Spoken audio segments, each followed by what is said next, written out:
Guys, what's up? Welcome back to Cars&Manny.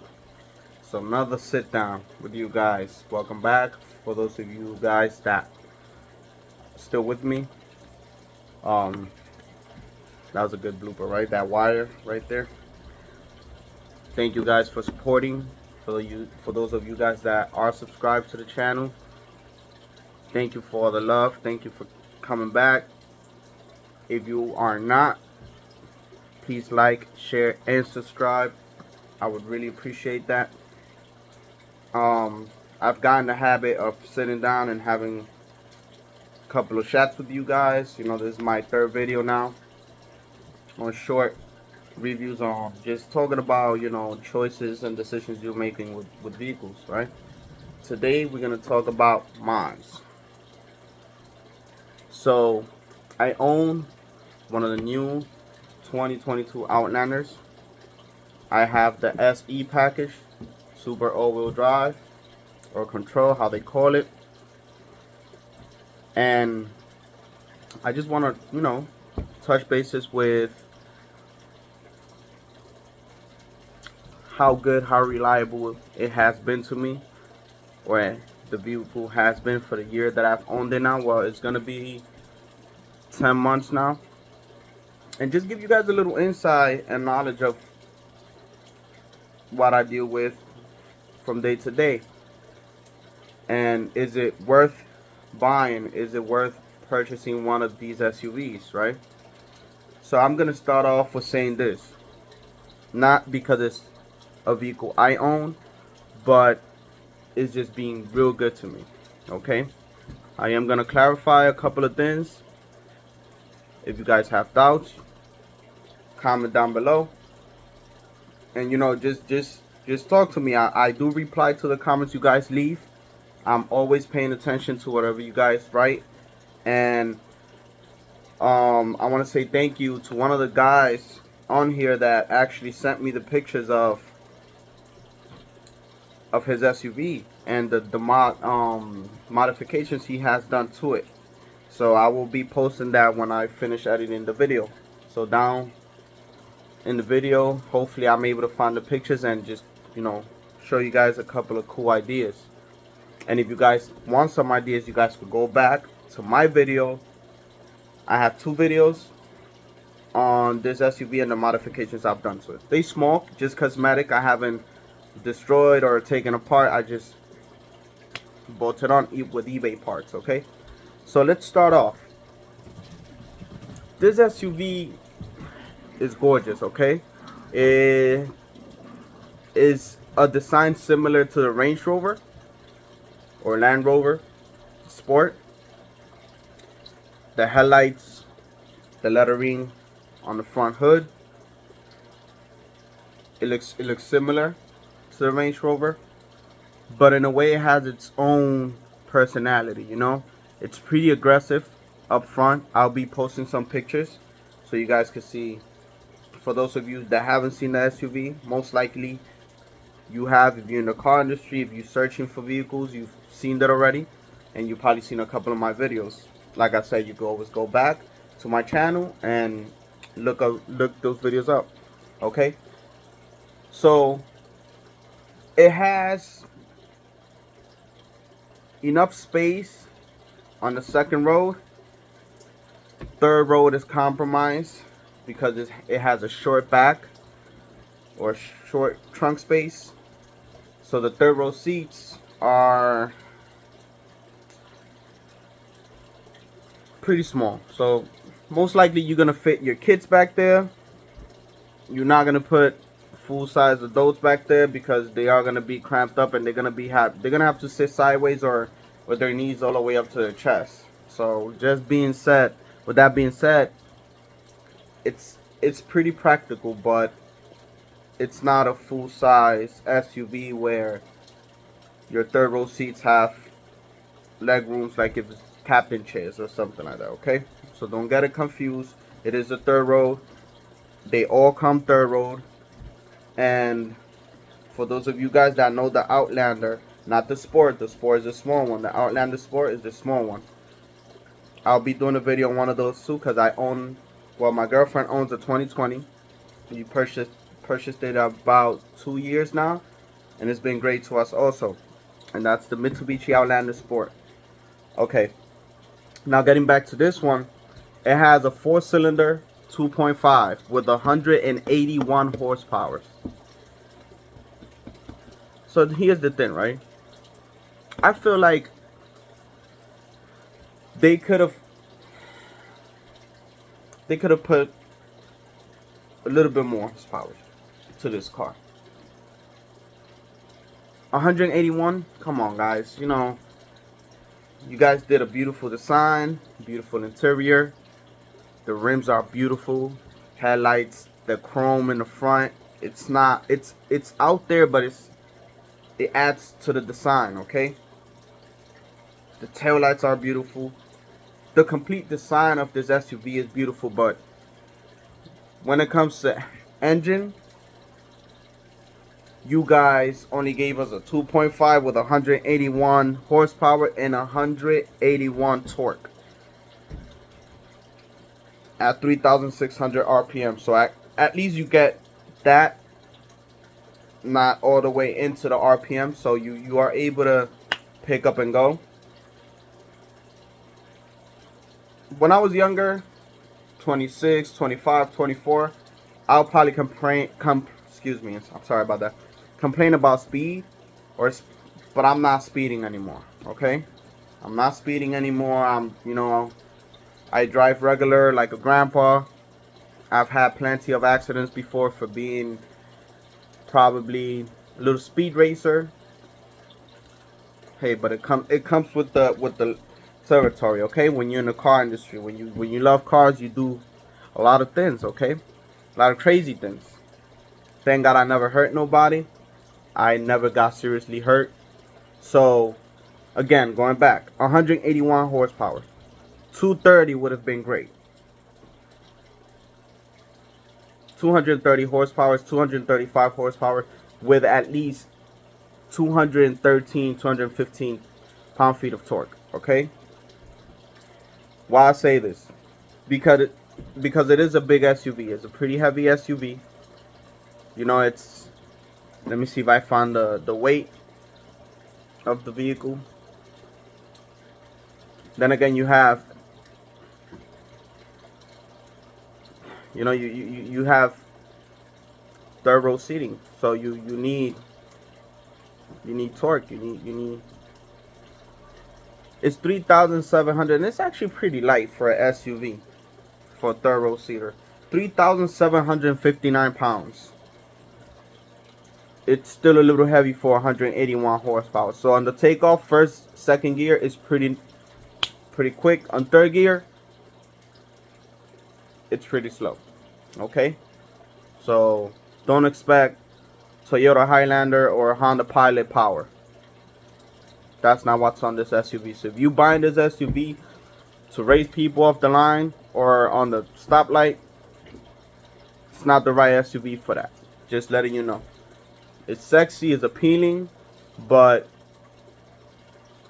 it's not the SUV for that. Okay? Now, pricing. Okay? They start off at $26,769 in the United States.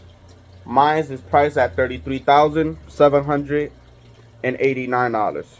Okay? Because I have the S all-wheel control, as they want to call it. Okay? It doesn't come with fog lights, but it does come with the 21-inch rims, aluminum, turning signals on your view side mirrors, and then after that, all you get is plastics. Okay, black plastics everywhere. So the platinum, or they got the black package, which is the one with no chrome, is just all blacked out. And then they got the platinum, which is the one with the digital display. Mine is still analog. It has a small little screen, 4-inch screen in the center of the two gauge clusters. So it's not the fully loaded, but it does come standard with Apple and Apple CarPlay and Android Auto. So it's plug in. You have to plug it in. It's not wireless. Mine does not come with the wireless charger for the phone. What else? On the headlights, you got headlight watchers, which is great when it's snowing. Obviously, take the snow off if there's some snow up there, but it's pretty high up there, so snow is not gonna collect there. So it has headlight watchers. It has road assistance. So it has lane departure. If you get out of the lane, it vibrates. Now this is my package. The other ones have cruise control, and they have capability of accelerating and decelerating, and you adjust that on your settings, okay? But mine only comes with regular cruise control and lane departure warning. It does have emergency stopping, so if you traveling too fast and you entertaining, you're not looking at the car in front of you, it will stop. So that is, I love that feature. I don't be distracted, but some people be on their phone. I see you guys. Please stop doing that, man. What else it has? It doesn't have auto folding view side mirrors. No sunroof. What else? No leather interior. But then again, you pick and choose. You want the platinum or you want the black edition, or you just want the SE or the ES. The ES is the starting package, okay? So not to bore you guys, the ES comes front wheel drive. It's not all wheel drive. If you want all wheel drive, you will have to get the SE all wheel control, okay? You will have to get that one. The ES does not come for wheel drive. Now in some countries and some places it does vary, okay? Gas is awesome. 24 city, and proof being if you drive decent and moderate, 24 city, and I'll say roughly 38 highway, 40 almost. It's really good. It's really good on gas. Like I said, if you put your foot down, it's gonna. And even like that, I've driven it a little rough. So, you know, if you want to save gas, this is a perfect SUV for that. The sign. Again, I'm gonna put some pictures. And you guys, it's beautiful. It's a beautiful SUV. If you cannot afford a Range Rover, this is something you might want to look at, okay? It has four-wheel disc brakes. They are pretty big. They are about, if I'm not mistaken, they are 13, around there. Yes, 13.8. So I was correct on that. So front is 13.8 and back is 13. So it's real big calipers and rotors. It is 20-inch rims, not 21, 20-inch.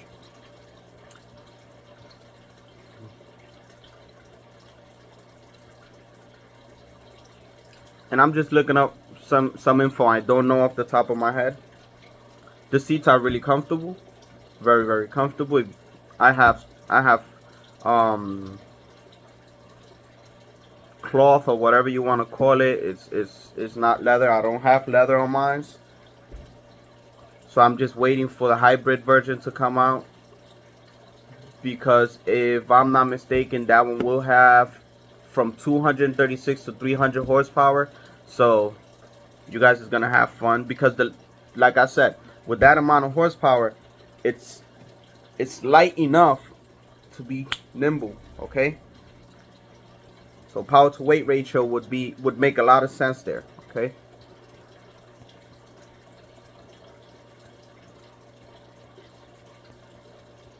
All right. So with that being said, from 10, I'll give this SUV a 8. Why I give it an 8? Mitsubishi, I'm sorry, but I'm in love with my SUV. Owned it for 9 months and 2 weeks now, and it hasn't let me down. I live in Pennsylvania, and I've taking multiple trips to New York. Not a hiccup. There's no computer problems. There's no brake issues. There's no, everything is working perfect. But I did get the recall, which is fine. Most vehicles, when they brand new and they redesign, they come with flosses, and they come, but these guys make sure. So it does have a recall for one of the fuel pumps. And let's talk a little bit about that. When I pump fuel and I fill it up all the way, the needle does not line up correctly. Sometimes it'll stay a quarter away from full, or sometimes it'll go all the way to full, but instead of giving me my 420 miles on a full tank, it only gives me 315. One week it'll say 348. Another week it'll say 405. So that's one issue they found out, and now they're correcting it. So I'll be taking mine in pretty soon, Mitsubishi. I hope you guys watching. I am going to take mine in. And another issue they had was the seals on the front hood. It's a flimsy hood, so when you're driving, you see the hood is bouncing up and down, and it's because it's a lightweight hood. It's very thin. I'm not sure what it's made of. Somebody told me it was plastic. I don't know. It might be. I'm not an engineer, and I haven't seen no review on that yet. So in the future, you guys will see that. And that was another recall they had. Well, it wasn't really a recall. You take it in for service, and they'll right there they'll fix it. Okay. So that's pretty much all I have on that. I hope you guys like, share, and subscribe. Soon I'm coming with a video on the brand new MDX A-Spec.